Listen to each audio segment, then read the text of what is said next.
Pernah gak sih kalian perhatiin kenapa ada orang dengan privilege tertentu sementara yang lain struggle?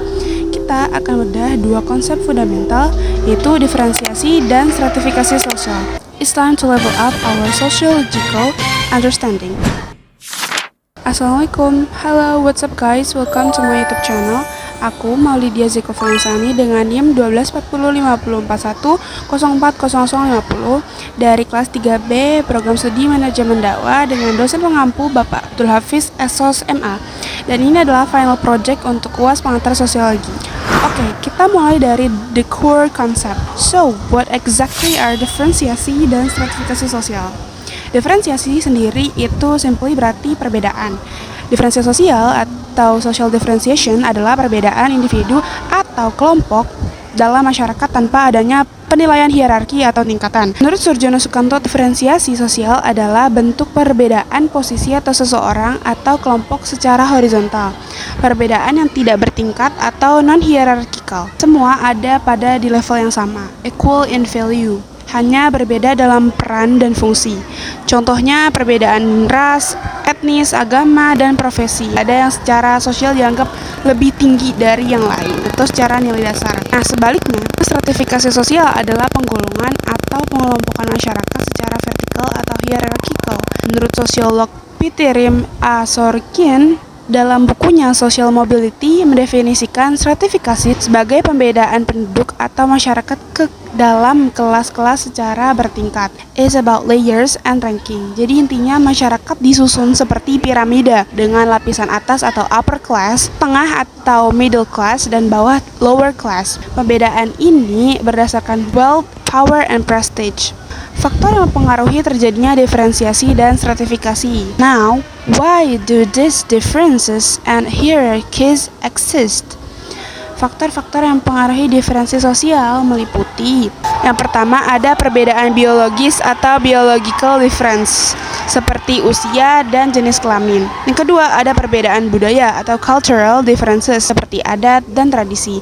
Yang ketiga, ada perbedaan fungsi sosial, seperti peran dalam masyarakat. These are often natural and functional, as noted in Dwi Naroko and Bagong Suyanto 2006. Sedangkan stratifikasi sosial dipengaruhi oleh pertama, kekayaan atau wealth, dan kekuasaan power. Yang kedua, ada pendidikan atau education dan pekerjaan atau occupation. Yang ketiga, ada warisan sosial atau social inheritance dan status keluarga. This is supported by Giddens 2002, who emphasizes that stratification is often structured by economics and political system. Let's talk about the impact, karena ini yang paling kita rasakan in our daily lives. Dampak positif diferensi sosial, yang pertama ada meningkatkan keragaman budaya atau cultural diversity. Yang kedua ada memperkaya inovasi sosial atau social innovation. Dampak negatif stratifikasi sosial, yang pertama ada menimbulkan kesenjangan sosial atau social inequality. Yang kedua ada memicu konflik kelas atau class conflict, as highlight in Henslin 2006. Stratification can lead to both social stability and conflict, depending on how resources are distributed. Dari konteks Indonesia kita bisa lihat contoh nyatanya dari diferensiasi, yaitu keberagaman suku dan agama di Indonesia. Dari stratifikasi ada perbedaan akses pendidikan antara kota dan desa.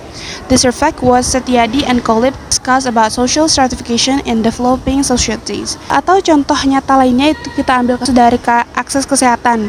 Kelas atas bisa mengakses layanan kesehatan terbaik atau premium health facilities di luar negeri, misalnya Singapura atau Malaysia, sementara kelas bawah atau menengah mungkin hanya punya limited access ke puskesmas terdekat atau klinik terdekat.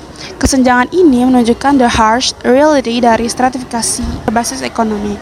Jadi guys, diferensiasi menciptakan keragaman tanpa peringkat, sementara stratifikasi menciptakan lapis. Keduanya dipengaruhi oleh faktor biologis, budaya, ekonomi, dan politik, serta memiliki dampak mendalam pada kehidupan sosial kita. Sebagai mahasiswa manajemen dakwah, our mission adalah memahami struktur ini, menggunakan diferensiasi sebagai kekuatan integrasi, dan berjuang agar stratifikasi tidak menciptakan ketidakadilan yang ekstrim. Keep learning, keep challenging the norms. Thank you so much for watching guys. If you found this helpful, smash that like button and subscribe for more content. Peace out. Assalamualaikum warahmatullahi wabarakatuh.